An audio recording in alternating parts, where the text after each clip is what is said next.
Hi there, I'm Lenise Lagan, and this is your Fox News Now update. 2 people in the hospital following a boating accident in Daphne. Witnesses at Lake Forest, the yacht club there, say a boat hit a log under the water, causing the engine to pop up.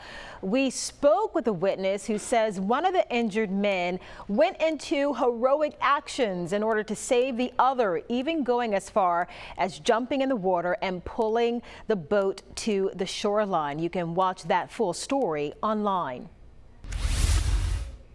Well, as cases of the Delta variant of the coronavirus continue to surge, President Biden announcing sweeping new vaccine mandates. His newest pandemic plan has vaccination requirements that will affect about 2/3 of the workforce. Some businesses will need to require testing or vaccination for employees. All federal employees and contractors will be required to get the COVID shot. The president also calling on governors to require vaccinations for teachers and school staff.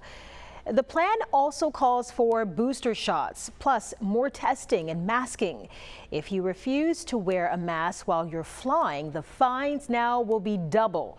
The president's vaccine mandate plan already getting some pushback. South Dakota Republican Governor Kristi Noem says the administration will be taken to court.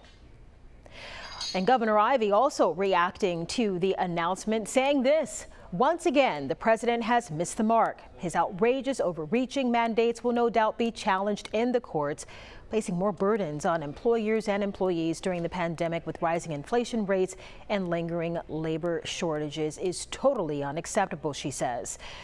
The governor also said that Alabama has stepped up, rolling up their sleeve to get the COVID vaccine, increasing the doses administered significantly in recent weeks.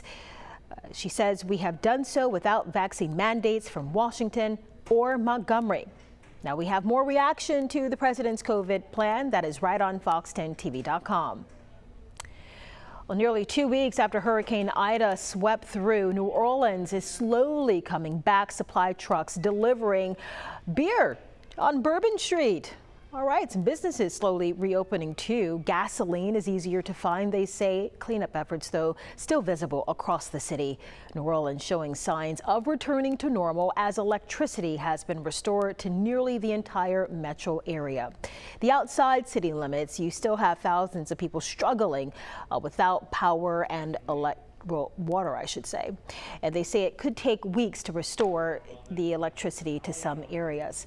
Despite the slow return, people in and out of the city are remaining positive. The main problem right now is supply. The restaurants aren't being able to get things supplied because so many things around have been devastated. So it's still going to be a while to get back to any semblance of normalcy. And at one point, more than 1 million people were left in the dark, including the entire city of New Orleans when Ida hit back on August 29th. That storm causing widespread damage. The state saying 26 people died. Ida also bringing flooding and heavy rains and tornadoes to parts of the East Coast. The storm leading to the deaths of at least 50 people in 6 eastern states. All right, let's take a look at our forecast. What a treat this morning to have morning temperatures looking like this. 62 degrees in Mobile, about 8 degrees below normal. 63 at Brookley Field, our first dry air front, and we did even make it into the 50s in Evergreen, Alabama this morning at 59 degrees. Radar is cleared this afternoon and this evening. We do expect it to stay dry overnight.